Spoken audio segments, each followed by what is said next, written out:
CM ಶಾಬಾಸ್ Khan ಅಂತ youngster empowerment ಪಕ್ಷದ ರಾಷ್ಟ್ರೀಯ ಅಧ್ಯಕ್ಷ. ಈ ಪಕ್ಷ ನಾನೇ ಕಟ್ಟಿರುವಂಥದ್ದು. ಇದರ ಜೊತೆಗೆ ನಾನು ಈ ಬಾರಿ ನಡೀತಾ ಇರುವಂತಹ ದಾವಣಗೆರೆ ವಿಧಾನಸಭಾ ಕ್ಷೇತ್ರದ ಬೈ ಎಲೆಕ್ಷನ್ ಅಭ್ಯರ್ಥಿ. ನಾನು ಎಲ್ಲಾರ್ಕಿಂತ ಲಾಸ್ಟ್ ಅಲ್ಲಿ ಹೋಗಿ ನಾಮಿನೇಷನ್ ಹಾಕಿದ್ದು. ಯಾಕೆಂದ್ರೆ ನಮ್ಮ ಹಬ್ಬ ಇತ್ತು, ರಂಜಾನ್ ಹಬ್ಬ, ಹಾಗಾಗಿ ಅದೇ 2ನೇ ದಿವಸಕ್ಕೆ ಹೋಗಿ ನಾಮಿನೇಷನ್ ಹಾಕಿದ್ದು.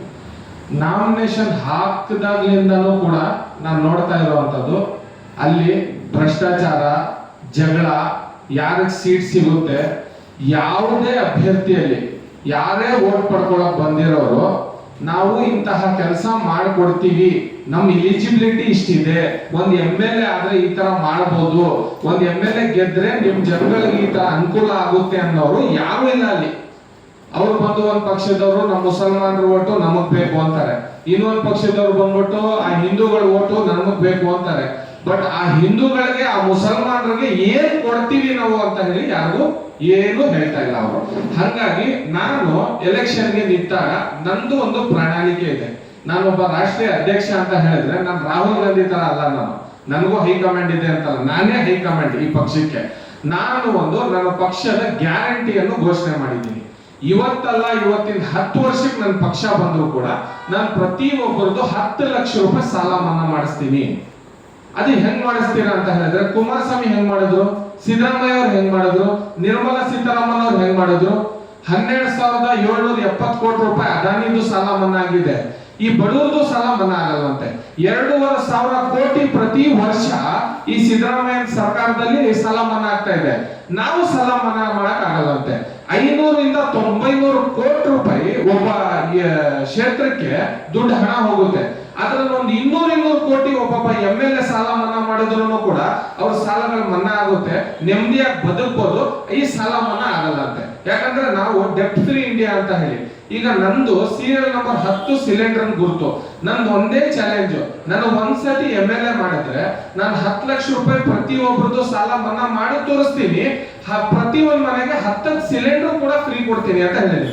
ಎಲ್ಲಿಂದ ತಗೊಂಡ್ ಬರ್ತೀರಾ ಅಂತ ಹೇಳ್ತಾರೆ. ಇವು ಬೇರೆ MLA ಎಲ್ಲಿಂದ ತಗೊಂಡ್ ಬರ್ತಾರ ಅವರು? ಎಲ್ಲರೂ ವಿಧಾನಸೌಧದಿಂದ ದೋಚ್ಕೊಂಡ್ ಬಂದೆ ನಿಮ್ಗೆ ಹಾಕೋದಲ್ಲಿ.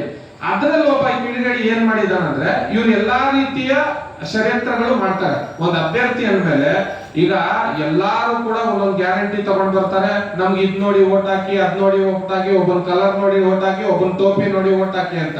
ನನಗೊಬ್ಬ ನಿನ್ನೆ ಫೋನ್ ಮಾಡ್ಬಿಟ್ಟು ಅವನ RTA ಕಾರ್ಯಕರ್ತ ಅಂತೆ, ಬಿಜೆಪಿಯಲ್ಲಿ ಕಾರ್ಯಕರ್ತ ಅಂತೆ, ಅವನು ಒಬ್ಬ ನಮ್ಮವನೇ, ಮುಸ್ಲಿಮ್ಸ್ ಅವನು. ಬಟ್ ಅವನೇನ್ ಮಾಡಿದಾನಂದ್ರೆ, ಅವರು ದುಡ್ಡಿನ ಆಸೆಗೆ ನನಗ್ ಫೋನ್ ಮಾಡಿ ಅವಾಚ್ಯ ಶಬ್ದಗಳಿಂದ ಬೈದಿ ನಿಂದಿಸಿ, ನಮ್ಮ ತಂದೆ ತಾಯಿ ಏನು ಬಿಟ್ಟಿಲ್ಲ ಅವನು, ಆ ರೀತಿ ಬೈತಾ ಇದ್ದಾನೆ. ಆಮೇಲೆ ಅವರೆಲ್ಲ ಧಮಕಿ ಕೊಟ್ಟಿದ್ದಾನೆ. ಏನಂತ ಹೇಳಿದ್ರೆ, ದಾವಣಗೆರೆಯಲ್ಲಿ ಕಾಲಿಟ್ರೆ ನಿನಗ್ ಮರ್ಡರ್ ಮಾಡ್ತೀನಿ ಅಂತ ಹೇಳ್ಬಿಟ್ಟು. ಇದು ಮಾಡರ್ನ್ ಕೋಡ್ ಆಫ್ ಕಂಡಕ್ಟ್ ಉಲ್ಲಂಘನೆ ಅಲ್ವಾ? ಇದು ರಿಟರ್ನಿಂಗ್ ಆಫೀಸರ್ಗೆ ಕಂಪ್ಲೇಂಟ್ ಕೊಟ್ಟಿದೀವಿ ನಾವು. ಅವ್ರಿಗೆ ಈಗಲೂ ಕೂಡ ನಾನು ಫೋನ್ ಮಾಡಿದ್ದೆ, FIR ಕಾಪಿ ನೀವು ಹಾಕ್ಲೇಬೇಕು. ಯಾಕಂದ್ರೆ ನಾನ್ ಬೇಲೆಬಲ್ 3 ತಿಂಗಳು ಹೋಗ್ತಾನ ಅವನು.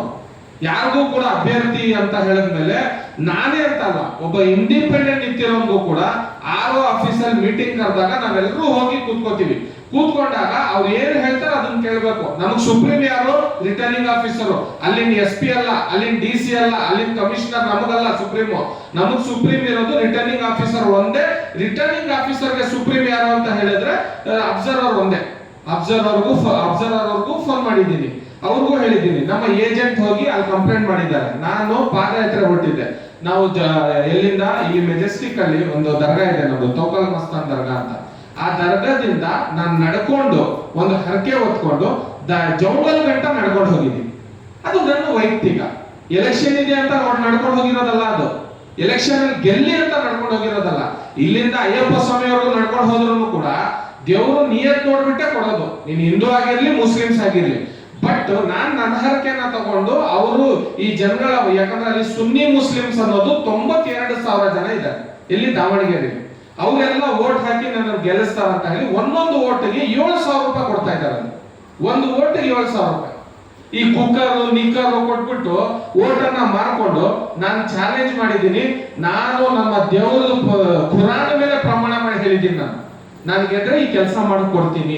ಯಾಕಂದ್ರೆ ಸೆಕ್ಯೂರ್ಡ್ ಲೋನ್ ಅಂದ್ರೆ ಏನು, ಅನ್ಸೆಕ್ಯೂರ್ಡ್ ಲೋನ್ ಏನಂದ್ರೆ, RBI ಗೈಡ್ಲೈನ್ಸ್ ಏನಿದೆ, ಪೇಮೆಂಟ್ಸ್ ಅಂಡ್ ಸೆಟಲ್ಮೆಂಟ್ ಆಕ್ಟ್ 2007 ಅಂದ್ರೆ ಏನು, ನೆಗೋಷಿಯಬಲ್ ಇನ್ಸ್ಟ್ರೂಮೆಂಟ್ ಆಕ್ಟ್ ಅಂದ್ರೆ ಏನು, ಎಲ್ಲಾ ತಿಳಿಸಿ ಎಲ್ಲಾ ಮಾಡಿ ಈ ಜಾಸ್ತಿ ಬುದ್ಧಿವಂತಿಕೆ ಇರುತ್ತೆ ನೋಡಿ.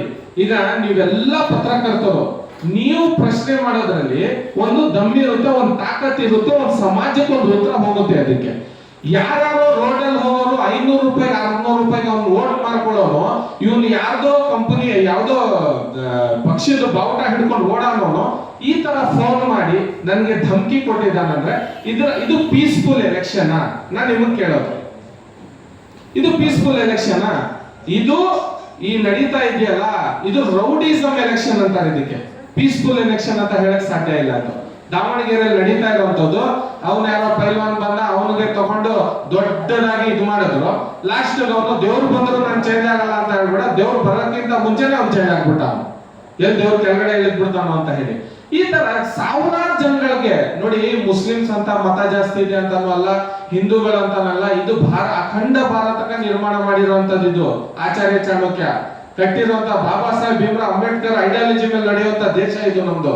ಇದು ನಿನ್ ಮುಸ್ಲಿಮ್ಸು, ನಿನ್ ಹಿಂದೂ, ಯದಾ ಯದಾದಿ ಧರ್ಮಸ್ಯ ಯದದಿ ಭವತು ಭಾರತ. ಇದು ನೀನ್ ಕಟ್ಟಿರೋದಲ್ಲ, ನಾನ್ ಕಟ್ಟಿರೋದಲ್ಲ. 12 ವರ್ಷದ ಹುಡುಗನ್ ಕರ್ಕೊಂಡ್ಬಂದು ಅಖಂಡ ಭಾರತವನ್ನು ಕಟ್ಟಿರೋದು. ಇಂಥದ್ರಲ್ಲಿ ನೋಡಿ, ನನ್ನ ಕಂಪ್ಲೇಂಟ್ ಕಾಪಿನೂ ಇದೆ ನನ್ನ ಹತ್ರ. ಅವನು ಬೈದಿರುವಂತದ್ದು ಎಲ್ಲ ರೆಕಾರ್ಡಿಂಗು ಕೂಡ ಕಳಿಸಿದ್ದೀನಿ ನಾನು. ರೆಕಾರ್ಡಿಂಗ್ ಎಷ್ಟು ಖರಾಬ್ ಇದೆ ಅಂತ ಹೇಳಿದ್ರೆ, ಅದು ನನ್ನ ಜೀವನದಲ್ಲಿ ನಾನು ಕೇಳಿರ್ಲಿಲ್ಲ ಆ ತರ ಶಬ್ದಗಳು. ಆ ತರ ಬೈತಾನ ಅವನು.